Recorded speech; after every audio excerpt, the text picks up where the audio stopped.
Okay, அடுத்த question. யார் இப்ப ஹேண்ட் ரைஸ் பண்ணுங்க. கொஸ்டினுக்கு அப்புறம் ஹேண்ட் ரைஸ் பண்ணாலும் சரிதான்.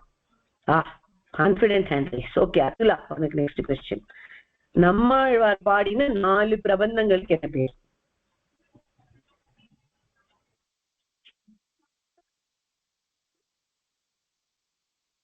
நாலும் தெரியலனாலும் பரவாயில்ல, ஏதாவது ஒன்னோ ரெண்டோ சொல்லு.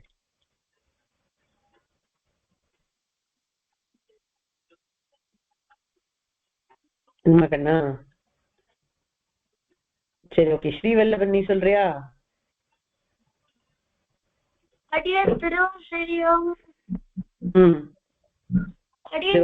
அப்புறம் திருவிருத்தம், அப்புறம் திருவாய்மொழியடியார். அவ்வளவுதான் எனக்கு ஞாபகம் இருக்கு. Okay very good. 3 சொல்லிட்டேன். 4வது என்னமா விஸ்ருதா? அடியன் பெரிய திருவந்தாதி. திருவிருத்தம், திருவாசிரியம், பெரிய திருவந்தாதி, திருவாய்மொழி. ஓகே சரி வெரி குட். அடுத்தது ஸ்ரீயவனிகா, உனக்கு கொஸ்டின். பூதத்தாழ்வார் எத்தனை பாசுரங்கள் பாடினர்? அவரோட திருநட்சத்திரம் என்ன? திருநட்சத்திரம் வந்து ஐப்பசி அனிதம்.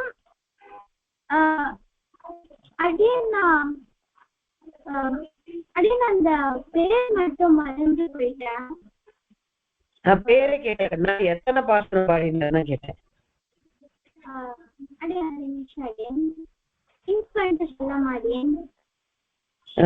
சரி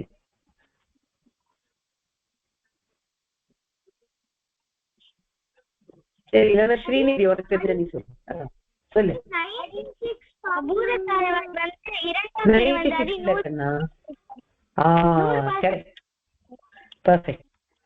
பூதத்தாழ்வார் பாடினது 2ஆம் திருவந்தாதி 100 பாசுரம்.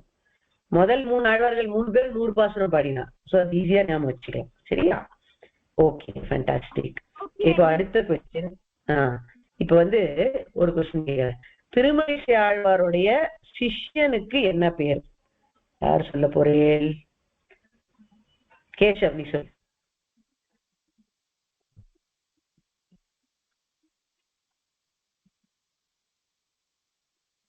ஆசிரியர் நீ சொல்லு. திருமழிசை ஆழ்வாருடைய சிஷ்யனோட பேரு? அடியன் நான் சொல்லலாம். அடியன் சொல்லு. அடியன் கண்ணன். கண்ணனா? வெறும் கண்ணனா? கனி கண்ணன். கரெக்ட். எஸ் கனி கண்ணன். சூப்பர். ஓகே. அப்புறம் திருமழிசை ஆழ்வார் எந்த ஊர் பெருமாளை கிளம்ப சொன்ன? அந்த ஊர் பெருமாள் அந்த எந்த ஊரோட பெருமாள்? எந்த திவ்யதேச பெருமாள் அவர்?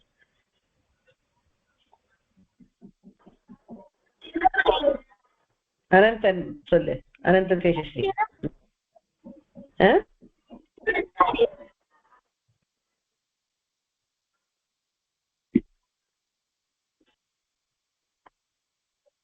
சரியா கேட்கலாம் கண்ணா நீ சொன்னது. I think you are saying the right answer but it's not audible. Okay Srinidhi. அடியன் காஞ்சிபுரத்துல திருவைக்கான்ற ஊர்ல அடியன். திருவைக்கா கரெக்ட். ஓகே சோ நான் தெரிஞ்சிருக்கேன். சூப்பர். இன்னும் நிறைய கொஸ்டின் இருக்கு. இந்த மாதிரி அதாவது அட் ரேண்டம் ஆழ்வார் சரித்திரத்துல இருந்து அந்த 6 ஆஸ்பெக்ட்ஸ் உங்களுக்கு வந்து பை ஹார்ட்டா வரணும். எது? அவதார ஸ்தலம், திருநட்சத்திரம், ஆழ்வார் யாருடைய அம்சம் அப்படிங்கிறது, அவர் பாடின பிரபந்தம், அப்புறம் அந்த பிரபந்தத்துல எத்தனை பாசுரங்கள். இந்த ஆஸ்பெக்ட்ஸ் எல்லாம் பை ஹார்ட்டா வரணும். சரியா? எந்த பிரபந்தத்தோட பேரு, பிரபந்தத்துல நம்பர் ஆஃப் பாசுரம்ஸ் எல்லாமே உங்களுக்கு பை ஹார்ட்டா வரணும். 2023 பேட்சை தவிர எல்லாருக்கும் பிரபந்த சாரம் வேற தெரியும். அதனால சப்போஸ் உங்களுக்கு ஞாபகம் இல்லைன்னா பிரபந்த சாரம் பாட்டை கடகட சொல்லி பார்த்தேன்னா ஞாபகம் வந்துடும். பிரபந்தத்தோட பேரு, பிரபந்தத்தோட நம்பர் ஆஃப் பாசுரம்ஸ், திருநட்சத்திரம், அவதார ஸ்தலம் எல்லாமே இருக்கு அந்த பாட்டில். ஓகே அது ஒரு கேப்சூல் மாதிரி கொடுத்துருக்காரு சுவாமி. ஸோ அதுல ஈஸியா ஞாபகம் வச்சுக்கலாம். ஓகேவா? சரி, இப்போ இன்னைக்கு வந்து நம்ம பெரியாழ்வார் சரித்திரம் பார்க்க போறோம். பெரியாழ்வார் சரித்திரத்தோட நம்ம வந்து க்ளோஸ் டவுன் பண்றோம் இந்த வருஷத்துடைய செஷன். அதாவது for your final exam of MCQ for 21, 22 and 23 batches. ஆழ்வார் சரித்திரம் பெரியாழ்வார் பரியந்தம் இருக்கும். ஆனா குவிஸ் காம்படிஷனுக்கு எல்லா ஆழ்வாருடைய சரித்திரமும் இருக்கும், டீடைல்ஸும் இருக்கும். சரியா? பட் இப்போ இந்த எக்ஸாம் வந்து உங்களுக்கு எப்ப நடக்கும்னு கேட்டா, உங்களுடைய ஓரல் அசஸ்மெண்ட் நடந்து முடிஞ்சு நெக்ஸ்ட் வீக்ல இருக்கும். இப்போ oral assessment will be from 6th of October till 10th of October. அந்த வீக்ல ரெசிடேஷன் அசஸ்மெண்ட் இருக்கும். ஓகே, ஸோ அந்த வீக்கெண்ட்ல நம்ம ஒரு ரிவிஷன் செஷன் வச்சுப்போம். அந்த ரிவிஷன் செஷன்ல இந்த வருஷம் என்னென்னலாம் நடந்திருக்கோ, ஃபார் எக்ஸாம்பிள் நம்ம வந்து ஸ்நானம் திருமண் காப்பு ஃபுல்லா பண்ணியிருக்கோம், அண்ட் ஆழ்வார் சரித்திரம் டில் இது பண்ணியிருக்கோம் இல்லையா, டில் பெரியாழ்வார் இன்னைக்கு பண்ண போறோம், பெரியாழ்வார் இதோட முடிச்சோம். ஸோ இந்த எல்லா செஷன்ஸும் குவிக்கா நம்ம ரிவைஸ் பண்ணுவோம் அந்த வீக்கெண்ட்ல. And following weekend you will have MCQ test for all this portion. சரியா? அதுக்கப்புறம் அதுக்கு அடுத்த வாரத்துல இருந்து மறுபடியும் நம்ம ஆழ்வார் சரித்திரங்கள் கண்டினியூ பண்ணுவோம்.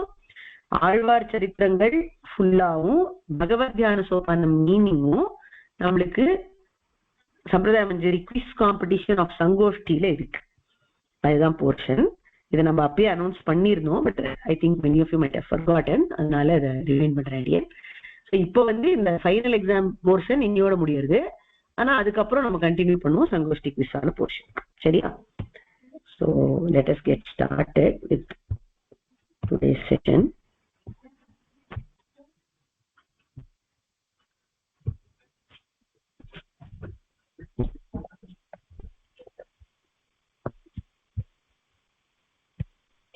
So பெரியாழ்வார் பத்தி இன்னைக்கு நம்ம பார்க்க போறோம். பெரியாழ்வாருடைய திருநட்சத்திரமானது ஆனி சுவாதி. அவர் கருடனுடைய அம்சம். அவர் பாடின பாசுரங்களுடைய கம்பைலேஷன், இந்த பிரபந்தத்தின் திருநாமம் பெரியாழ்வார் திருமொழிங்கிறது. அதுல 473 இருக்கு. அதுல 472 அப்படின்னு சாதிக்கிற சுவாமி தேசிகர் பிரபந்த சாரத்துல. ஏன்னு கேட்டா அந்த 2 பாசுரம்ஸ் are very very very special and important. அதுதான் இந்த பல்லாண்டு அண்ட் அடியோமோடும் நின்னோடும். இந்த 2 பாசுரங்களையும் எப்பொழுதும் நம்ம சேர்ந்தே தான் செவிப்போம். இப்ப தனித்தனியா அது எப்பவுமே செவிக்க மாட்டோம். பல்லாண்டு பல்லாயிரத்தாண்டுன்னு ஆரம்பிச்சோம்னா அப்பாஞ்ச சன்னியமும் பல்லாண்டேலதான் போய் முடிப்போம் நம்ம. ஓகே, சோ அந்த 2 பாசுரங்களும் எப்பொழுதுமே சேர்ந்தே அனுசந்தானம் பண்ணணும், சேர்ந்தே சேவிக்கணும். அண்ட் அது எப்பவுமே எல்லா சாத்து முறைகள்லயுமே எக்ஸப்ட் ஃபார் அனதேன காலம் அது சேவிக்கிறது வழக்கம். ஏன் அந்த பல்லாண்டு அவ்வளவு இம்பார்ட்டன்ட் அப்படிங்கிறது நம்ம பெரியாழ்வாருடைய கதையை பார்க்கறச்சே தெரிஞ்சுப்போம். சரியா? சோ நம்பர் ஆஃப் பாசுரம்ஸ் கம்போஸ்ட் பை பெரியாழ்வார் இஸ் 473. அவருடைய அவதார ஸ்தலம்ங்கிறது Srivilliputhur.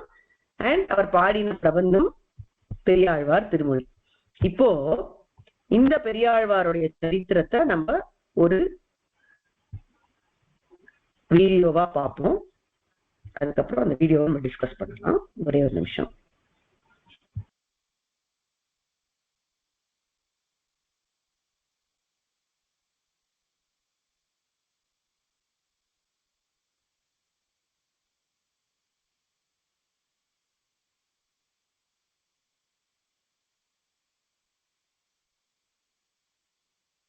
गुरुवर्य पदाम्बुजां Navneet नटोत्तंसां गुरुति श्रियन्नुमः.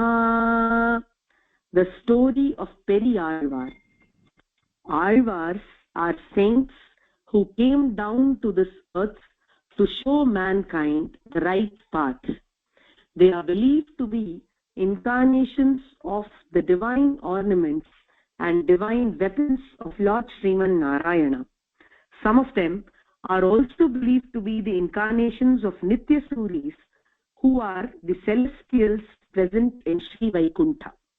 One such Nitya Suri, Garuda, came down as an Alvar, and today we are going to know the story of this Alvar.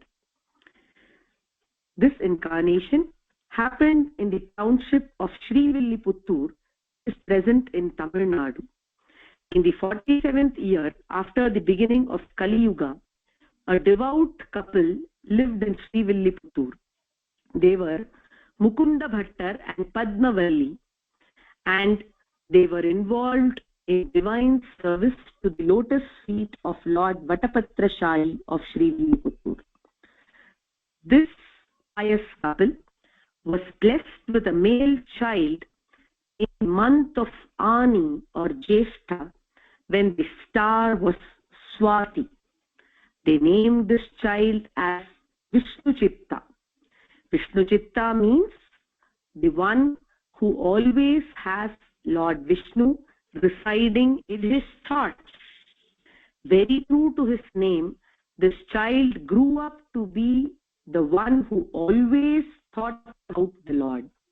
He was nurtured by his parents with the stories of Krishna being narrated over and again throughout his childhood. He was very keen on practicing what was prescribed by the scriptures right from his childhood. He also learned the Vedas from his father and realized that the purpose of his life was to serve the Lord. The means of service that Vishnuchitta chose was something very dear to the Lord. Vishnuchitta decided to perform Pushpa Kainkarya or flower service to the Lord. He created a beautiful garden or Nandavana where he planted a number of flowering plants. He would personally pluck flowers from his Nandavana every day, make them into beautiful garlands and submit them to the Lord at the temple every day. He thought the purpose of his life was completely fulfilled by doing this service. But the Lord had greater plans for him. It so happened that at this time, the kingdom of King Vallabhadeva Raya was known to be a land of scholars, and Srivilliputtur came under this kingdom. The capital of this kingdom was Madurai.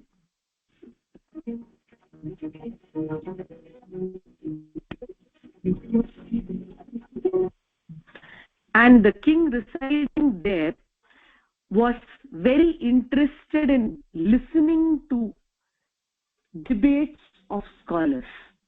Once he had a desire to know who the supreme deity was, and this he wanted to know from scholars who would prove it to him based on scriptures. For this, he decided to hold a contest. According to this contest, a bag of gold coins was hung to the ceiling of the royal court, and it was arranged that this prize bag of gold would fall down automatically when the correct scriptural statements quoting the supremacy of the supreme deity were quoted. To participate in this contest, all the scholars of the land assembled in the capital city of Madurai. The day this contest was announced, Vishnuchitta too got to know about it. That night, he had a dream where Lord Vatapatrashayi appeared to him and commanded him to go and participate in the contest. Vishnuchitta humbly replied, "O Lord, I am not well versed in the scriptures, and I may not be able to prove your identity to them. Though I know fully that you are the supreme being, I may not be equipped with the knowledge of the scriptures to go and quote in that royal court to prove your supremacy." To this, the Lord said, "Do not worry. I will help you. You just enter the contest, and whatever quotations or citations that you need will automatically appear in your memory and eventually through your mouth, quoting my supremacy to everybody present in that court. So just proceed and participate," ordered the Lord. Vishnuchitta obeyed. The next morning, he got up, performed his morning prayers, went and paid obeisance to Lord Vatapatra Shahi and started for the capital city of Madurai. As soon as he entered the palace of the king, the scholars assembled there were all puzzled, for they had never seen Vishnuchitta before in an assembly of scholars. He was not known at all in their arena.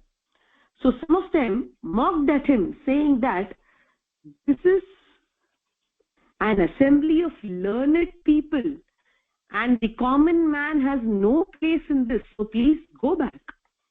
As some of these men were mocking at Vishnuchitta, Selva Nambi, the royal Pandit of the court, came out and saw a special radiance in the face of Vishnuchitta. He went and recommended to the king that this person should definitely be allowed to participate in the contest. King Vallabhadeva Pandya of Madurai agreed to this and the contest began. As per the Lord's instructions, Vishnuchitta went bearing Vishnu in his chitta onto the altar. He placed himself there and his thoughts on the holy feet of the Lord. And that was it. He began speaking out, or rather pouring out quotations from the Vedas, which proved that Lord Sriman Narayana was the supreme being. And as Vishnuchitta was speaking thus, the bag of gold coins automatically fell down, much to the awe of everybody in the assembly. It was an unparalleled scene. King Vallabhadeva Pandyan was extremely delighted, and he honored Vishnuchitta with lot of wealth and riches. Not only this, he said, this great scholar should be taken out in procession and should be portrayed in front of the whole world, for he has shown us who the supreme deity is. He has shown us which path we must choose so that we can be emancipated. So we need to honor him. In order to honor him, King Vallabhadeva Pandyan called out his royal elephant and told his soldiers to make Vishnuchitta alight this elephant, and this elephant was to be taken in procession throughout the city of Madurai. As this procession was happening, the Lord himself was so excited that he wanted to see his dear devotee being celebrated by the world. So he came down on his Garuda Vahana and watched his devotee being honored in this way. Vishnuchitta could see the divine sight of the Lord on his Garuda, and as soon as he saw the beautiful Lord along with his Shankha and Chakra, he started singing, Pallandu pallandu pallayirattandu palagodi noorayiram mallanda tintol manivanna unsevadi sevvi thirukkaappu அடியோமோடும் நின்னோடும் பிரிவின்றியாயிரம் பல்லாண்டு வடிவாய் நின்வாமார்வினில் வாழ்கின்ற மங்கையும் பல்லாண்டு வடிவார் சோதி வளத்துறையும் சுடராழியும் பல்லாண்டு படைபோர் துக்கு முழங்கும் அப்பாஞ்ச சன்னியமும் பல்லாண்டே. Forgetting that the Lord is the master of the universe, the Lord has no end, and the Lord is somebody who is eternally existing, this Vishnuchitta started fearing for the well-being of the Lord, because he thought that so many people are now looking at the Lord. What if somebody's evil eyes fall on this beautiful form of the Lord? May he be protected, may he live long. So saying, he started blessing the Lord with this verse called the Tirupalland. He started wishing for the longevity of the Lord, who actually is endless. பல்லாண்டு பல்லாண்டு பல்லாயிரத்தாண்டு பல கோடி நூறாயிரம் மல்லாண்ட தின்தோள் மணிவண்ணா. He said, O Lord, may your holy feet live eternally. உன் சேவடி செவ்வி Thirukkappu. May the bond between you and me be eternal. அடியோமோடும் நின்னோடும் பிரிவின்றி ஆயிரம் பல்லாண்டு. May this goddess Mahalakshmi, who adorns your chest, live eternally. வடிவாய் நின் வலமார்பினில் வாழ்கின்ற மங்கையும் பல்லாண்டு. May this beautiful discus of yours, which dispels fears, live eternally. வடிவார் சோதி வலத்துறையும் சுடராழியும் பல்லாண்டு. May this divine conch of yours, which creates fears in the minds of the evil ones who want to wage war against the righteous, also live eternally. படைப்போர் புக்கு முழங்கும் அப்பாஞ்ச சன்னியமும் பல்லாண்டே. So saying, he started composing beautiful verses on the Lord. This state of mind in which a person starts worrying for the Lord, who actually dispels all the worries of the universe, is called as Pongum Parivu. This was extreme.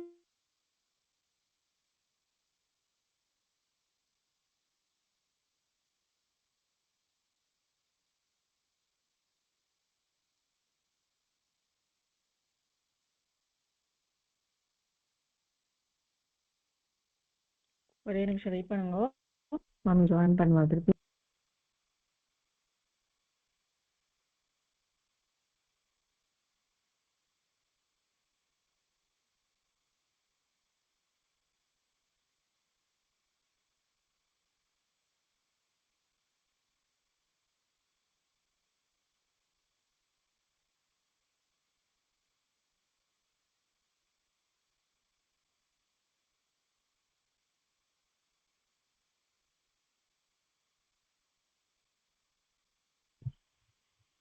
மறுபடியும் play பண்றேன், சமைக்கணும்.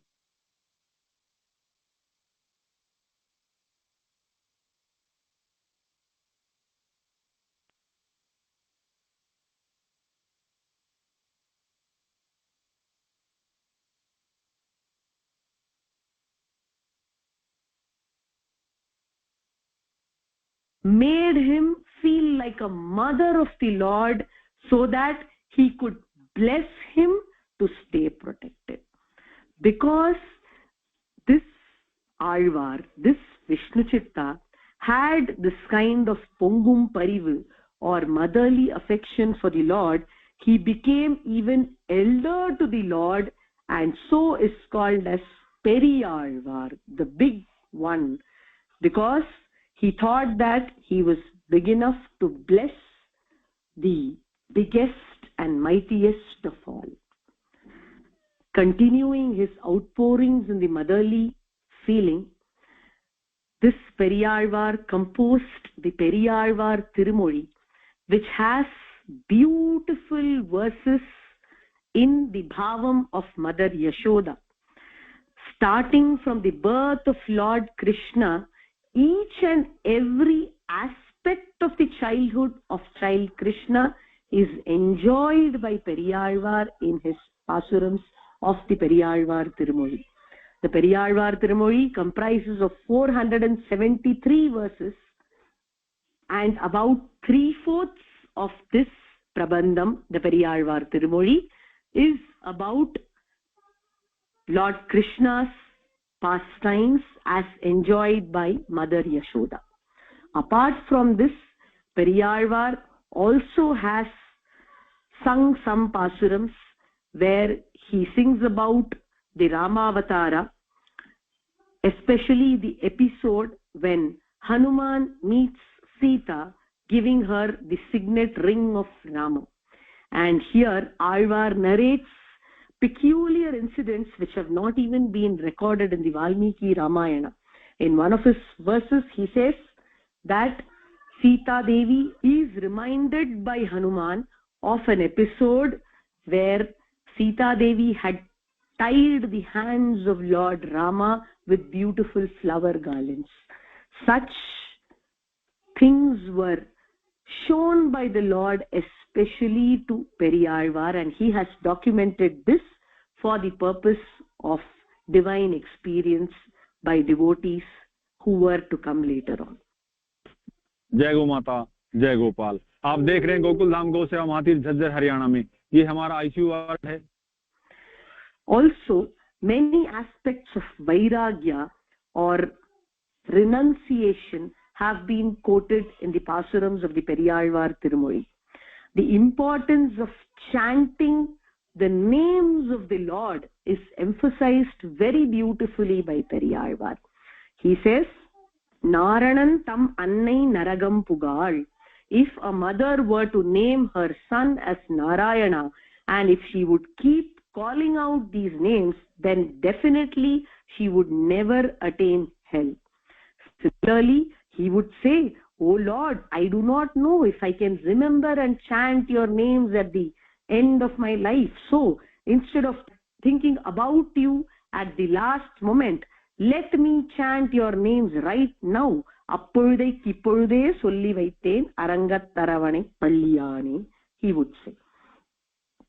He always craved for the relationship with the Lord. He said, everything that belongs to me, I wanted to be associated with the Lord. Ennayum en udamayayum un chakkarappori ottrikkondu, he says, let all my belongings and myself always bear the emblem of your relationship, that is the Sudarshana Chakra.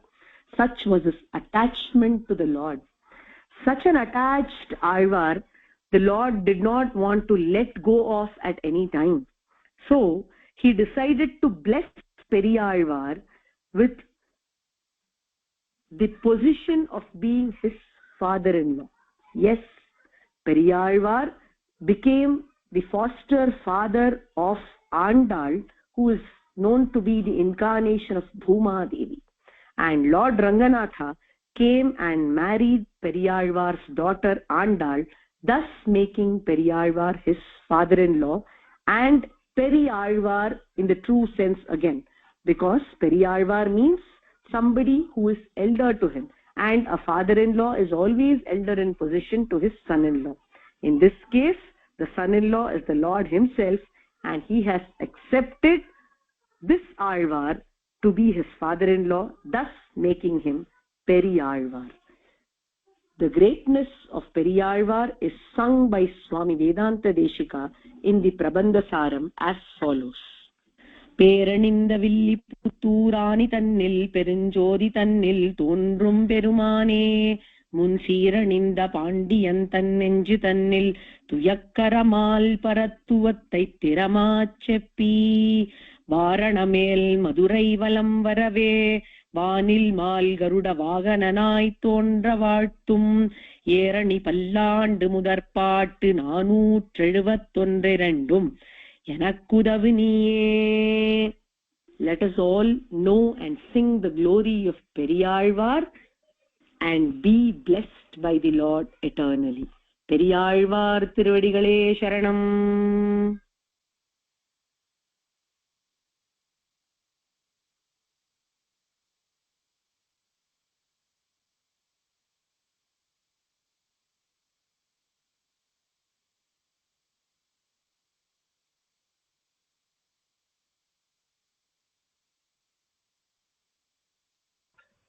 அடி so கதையை எல்லாரும் பார்த்தீங்களா? ஏதோ 2-3 break வந்து தன்னுள்ள, sorry for that. But இந்த கதை வந்து ரொம்ப என்னம்மா என்ன சொல்லுமா கண்ணா?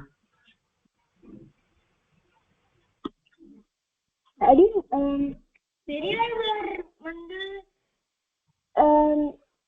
ஒரு தனி பிரபந்தம் பாடினாரு, அது பேர் என்னது? அதுதான் பெரியாழ்வார் திருமொழி. அதாவது திருப்பல்லாண்டு அப்படிங்கிறது தனி பிரபந்தம் கிடையாது. அது பெரியாழ்வார் திருமொழியோட தொடக்கம், ஸ்டார்டிங். சோ அதிலேந்து ஆரம்பிச்சு 473 பாசுரங்கள் எல்லாமே கம்பைல்ட பெரியாழ்வார் திருமொழி தான். சில நெறிந்த கருங்குழல் அதுதான்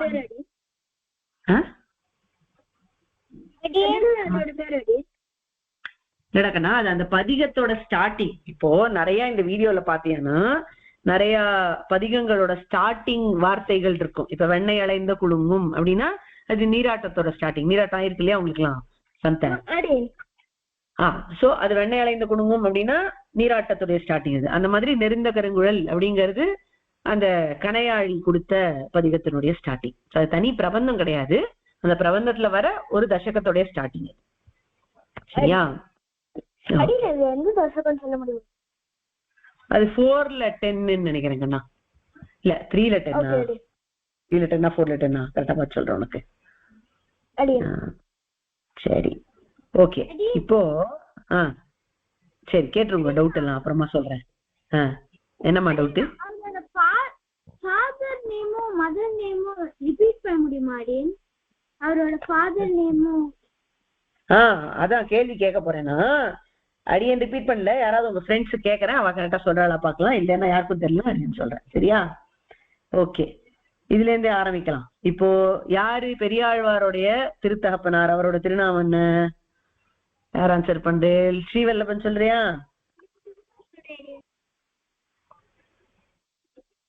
ஸ்ரீவல்லபன் சொல்லுமா.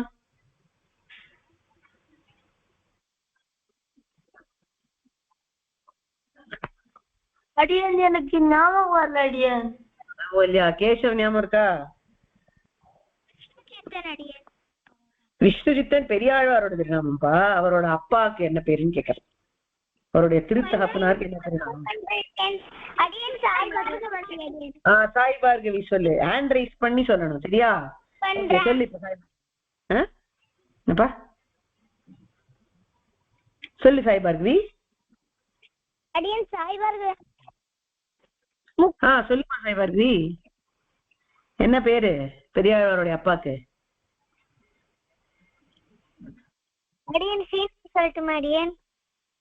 சொல்லு. Mukunda Bhattar. Okay right, super. Okay Srinidhi அம்மா பேர் சொல்லு. பெரியாழ்வாருடைய அம்மா பேர் என்ன? பத்மவல்லி. ஃபேண்டாஸ்டிக். ஓகே க்ஷமிக்கணும், நான் வந்து வெளில இருந்தேன். ஃபுல் ஸ்டோரி கவனிக்க அடியன். நோ ப்ராப்ளம் கண்ணா, நோ ப்ராப்ளம். சரி ஓகே. இப்போ இந்த பெரியாழ்வார் வந்து சின்ன வயசுல எப்படி வளர்ந்துட்டு வந்தார், அவர் என்னைக்கு அவதாரம் பண்ணார், எந்த ஊர்ல அவதாரம் பண்ணார், சின்ன வயசுல அவர் என்னெல்லாம் கத்துண்டார், இது வரைக்கும் இருக்கிற ஸ்டோரியை யார் சொல்ல போறேன்? Already raised hands. ஓகே, நல்ல விஷயம் தான். புதுசா யாராவது ஸ்ரீவல்லபன், ஸ்ரீ அவனிகா, ஸ்ரீ அத்துலா. ஒரு நிமிஷம் குழந்தைகளா, நீங்க ஆல்ரெடி ரைஸ் பண்ண குழந்தை எல்லாம் நிறைய ஆன்சர் பண்ணிட்டேன். புதுசா யாராவது சொல்றீங்களா கதை? Anybody want to try? ஒரு நிமிஷம் கண்ணா, நீ நிறைய ஆல்ரெடி ஆன்சர் பண்ணிட்ட. Anybody else?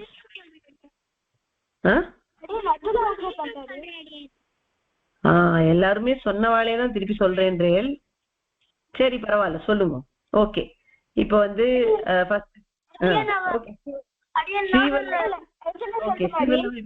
பண்ணு. என்னமா அதுல சொல்ல, நெக்ஸ்ட் பார்ட் நீ சொல்லு. நெக்ஸ்ட் கொஸ்டின் பதில் நீ சொல்லு, அதுக்கு அடுத்த கொஸ்டின் பதில் கேட்க சொல்லு. சரியா? இப்ப ஸ்ரீவல்லவன் இது வரைக்கும் கதை சொல்லு.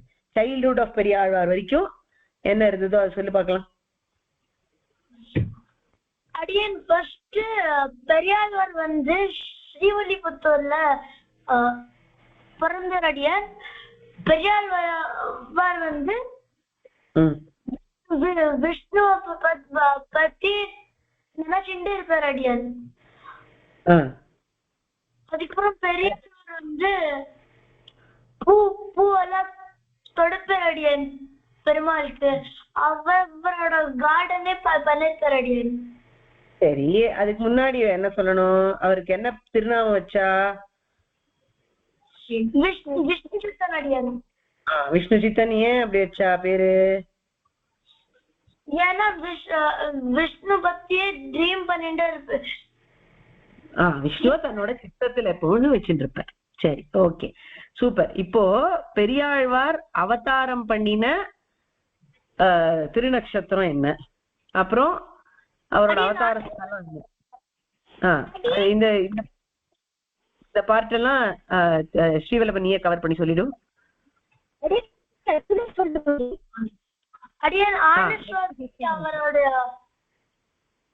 ஆனி சுவாதி. சரி, ஓகே. இப்போ அடுத்த கொஸ்டின் அதுலா உனக்கு.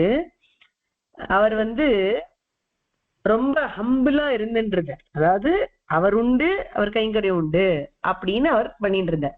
எந்த பெருமாளுக்கு இந்த கைங்கரியத்தை பண்ணார் அதுலா? அந்த பெருமாள் திருநாமம் என்ன? பெருமாள் வடபத்திர சாயி. சரியா? அவர் தான் ஸ்ரீவில்லிபுத்தூர்.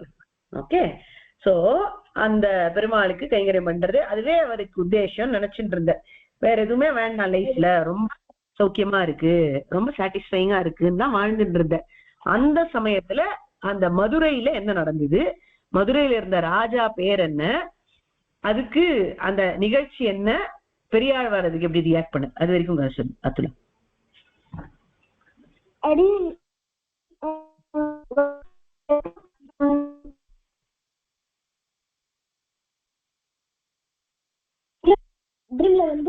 சொன்ன அதாவது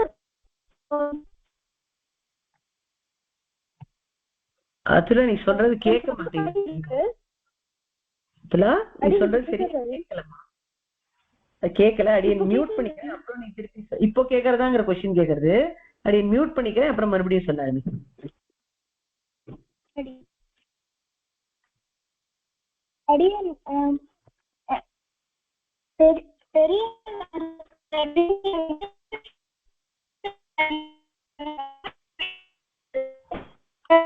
சரியா கேட்கல மாட்டேன்னா அதுல ரொம்ப மெட்டாலிக் சவுண்ட் வருது, கேட்க மாட்டேங்கிறது நீ சொல்றது. அதுல நீ லாக் அவுட் பண்ணிட்டு லாகின் என்ன பண்றீங்க? அவ இது போயிட்டான். ஓகே, ஸ்ரீஹரி நீ சொல்லு, ஹேண்ட் ரைஸ் பண்ணிருக்கே, சொல்லு. இந்த part of the story till Periyalvar goes to Madurai சொல்லு. பெரியாழ்வார் ஃபர்ஸ்ட் பெரியாழ்வார் ஃபர்ஸ்ட் அந்த வல்லபதேவ பாண்டியன் மதுரைக்கு இருக்கிற ராஜா அவருக்கு ஒரு டவுட் மாதிரி இருந்தது, யார் சுப்ரீம் டேட்டின்னு அவருக்கு ஒரு டவுட் இருந்தது. அதுக்கு ஒரு கான்டெஸ்ட் பண்ண வச்சு எல்லா ஸ்கோர்ஸையும் பண்ண வச்சேன். அது எப்படின்னா, அந்த ஒரு கோல்டு பேக் ஃபுல்லா கோல்டா இருக்கும், அது மேல சீலிங்ல தொங்கின்னு இருக்கும். எப்போ அந்த கரெக்ட் ஆன்சர் யார் பண்றாலோ அவருக்கு அந்த கோல்டு காயின் விழுச்சே கிடைக்கும் ஆட்டோமேட்டிக்லி. ஸோ அன்னைக்கு நைட் பெரியாழ்வார் ட்ரீம்ல பெருமாளே நீ அந்த கான்டெஸ்ட்ல பார்ட்டிசிபேட் பண்ணு, நான் சொல்றேன்னு சொன்னேன். ஸோ எழுந்த உடனே அந்த பெருமாள் கிட்ட எல்லா ப்ரேயர்ஸ் எல்லாம் சொல்லிட்டு கிளம்பினர். அங்க வரச்சே அவரோட டேர்ன் வரச்சே ஒரு எல்லா வேதத்தையும் சொன்னார், அது ஒழுங்கா ப்ரூவ் பண்ணிருச்சு. ஒரு நிமிஷம் கண்ணா, சூப்பர், நல்லபடியா சொன்ன. அவர் வந்துட்டார் கோர்ட்டுக்கு, அது வரைக்கும் தான் ஸ்டோரி நீ சொல்லிட்டேன். இப்போ நெக்ஸ்ட் யார் சொல்ல போற ஸ்டோரிய? ஸ்ரீவனிகா சொல்றியா? ஓகே, ஐ திங்க் அதுல இஸ் ஆல்சோ பேக். அதுல இப்ப நீ சொல்றது கேக்குறதா? அடியன் இப்ப கேக்குறது அடியன். கேக்குறது. ஓகே, இப்ப அடியன் கேக்குற क्वेश्चन நீ பதில் சொல்லு. அந்த கோர்ட்ல போனதுக்கு அப்புறம் கோர்ட்டுக்கு போறது ஏன் தயங்கினார் பெரியாழ்வார்? கோர்ட்டுக்கு போறது தயங்கினார்ன்ற விஷயத்த ஸ்ரீஹரி சொல்லிட்டான். அவருக்கு ஏன் அந்த ஹெசிடேஷன் இருந்தது? அடியன் அவருக்கு அந்த ஹெசிடேஷன் இருந்தது ஏன்னா அவருக்கு பெருமாள் யாருன்னு தெரியும். அவர் தான் நிஜம் பெருமாள்னு தெரியும். ஆனா அதை எப்படி ப்ரூவ் பண்ணா எங்க பிரமாணம் எடுத்துக்கணும்னு தெரியாது. அதனால தயங்கினாரு. சூப்பர், கரெக்டா சொன்னேன். சோ பெரியாழ்வார் ஏன் கோர்ட்டுக்கு போக மாட்டேன்னு நினைச்சேன்னா அதுக்கு மெயின் ரீசன் அவருக்கு தெரியும், அவரோட பிலீஃப் ஃபர்மா இருந்தது. ஸ்ரீமன் நாராயணன் தான் பரதெய்வம் அப்படிங்கறதுல அவருக்கு எந்த விதமான டவுட்டுமே கிடையாது. பட் அதுக்கு வேண்டிய கொட்டேஷன்ஸ், சைட்டேஷன்ஸ், ப்ரூஃப், பிரமாணங்கள் என்ன அப்படிங்கறத அவருக்கு சொல்ல தெரியுமான்னு அவருக்கு கான்பிடன்ஸ் இல்லையா. இங்க வந்து நம்ம ஒரு விஷயத்த ரொம்ப நல்லா கவனிக்கணும். Periyalvar was a very learned man. அவர் நினைச்சா மாதிரியோ இல்ல சில பேர் நினைச்சா மாதிரியோ அவர் ஒன்னும் குறைச்சலா படிச்சவர் கிடையாது. அவர் தெரிஞ்ச எல்லாமே தெரியும் அவருக்கு. பட் இந்த மாதிரி டிபேட்ஸ்ல எல்லாம் பார்ட்டிசிபேட் பண்ணி அவருக்கு பழக்கம் இல்லை. ஏன்னா அனாவசியமா அதுக்கெல்லாம் போகணும்னு அவர் நினைக்க மாட்டார். he was very fulfilled and satisfied in his life. அதனால வேற எங்கேயும் போய் அனாவசியமான வாதங்களுக்கு எல்லாம் போக வேண்டாம் அப்படின்னு அவர் நிம்மதியா இருந்துருந்த. ஸோ அவர் வாசிச்ச விஷயங்களை அப்ளை பண்றதுக்கு அவருக்கு ஆப்பர்ச்சுனிட்டி கிடைக்கல. அது அவருக்கு என்னைக்குமே அதுக்கான அவசியம் ஏற்படாததுனால அது அவரால் முடியுமா முடியாதா, இது போய் பெரிய வேலையா இருக்கே, ஒரு பெரிய டாஸ்க், இதனால கம்ப்ளீட் பண்ண முடியும் தெரியல ஸ்டேட் பண்ணார். சரியா? சோ அது நம்ம நான் புரிஞ்சுக்கணும் இந்த இடத்துல. அப்போ பெருமாள் என்ன பதில் சொன்னார்? ஆசிரியர் பெருமாள் என்னமா சொன்னார் பதில் இதுக்கு?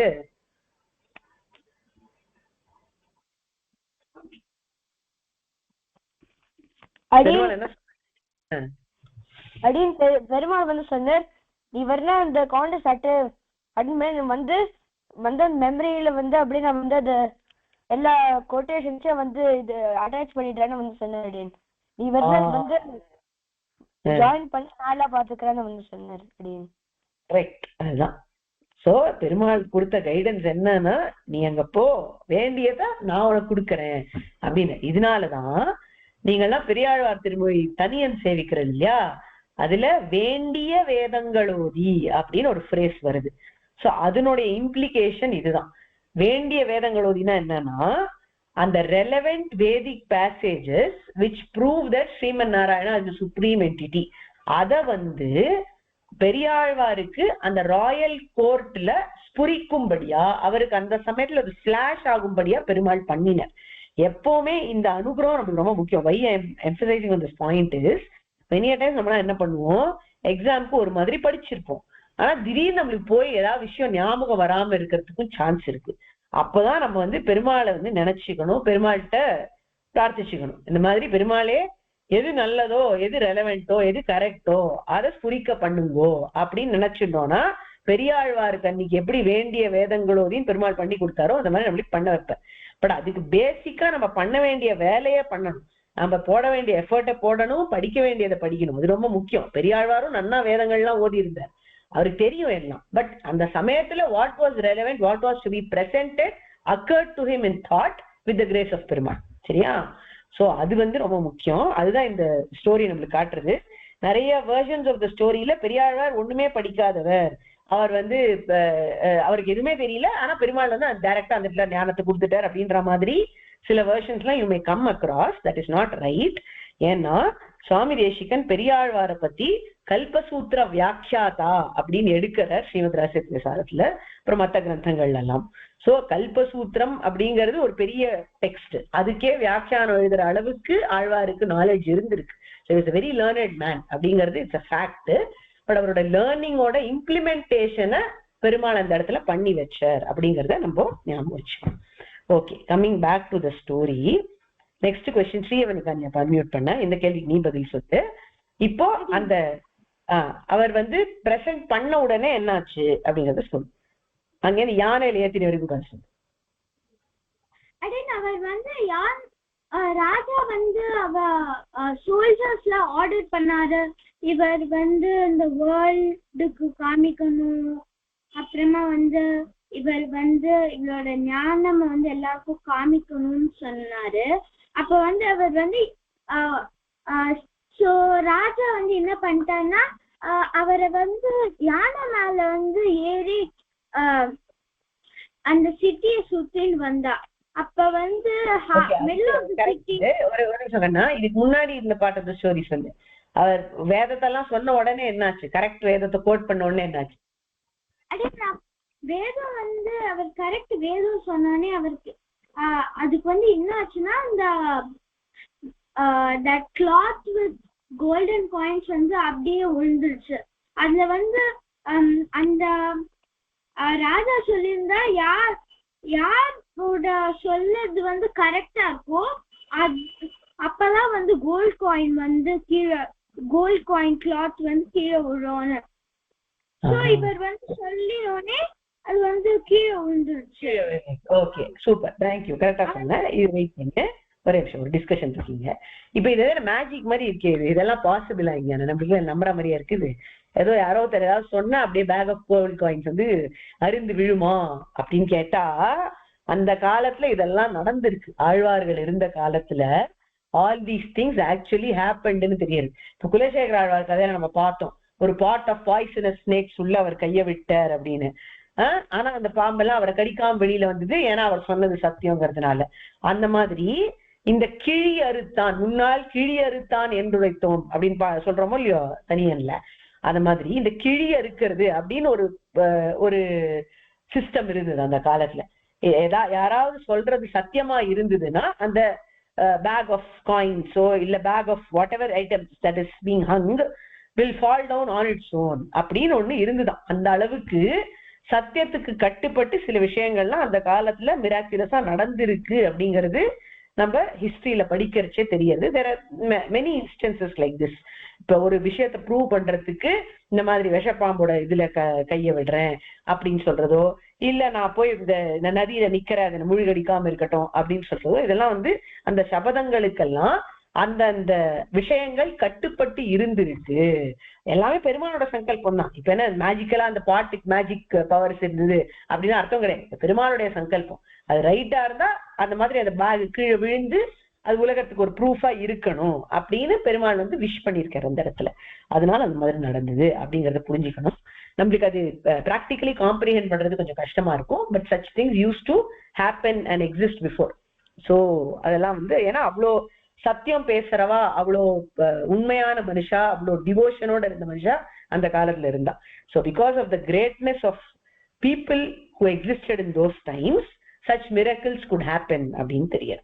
இப்ப இந்த காலத்துல பார்த்தோம்னா நிறைய இந்த இத்தர மதஸ்தாலாம் சொல்றா, என்னென்னமோலாம் இப்ப தண்ணிய பாலாக்கினா அப்படின்றா, அப்படியே திடீர்னு அபிஷேகம் வந்ததுன்றா.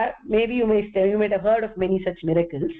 வெதர் தீஸ் டேஸ் அது சத்தியமா நடக்கிறதா இல்லையாங்கிறது கொஸ்டினபிள் தான்.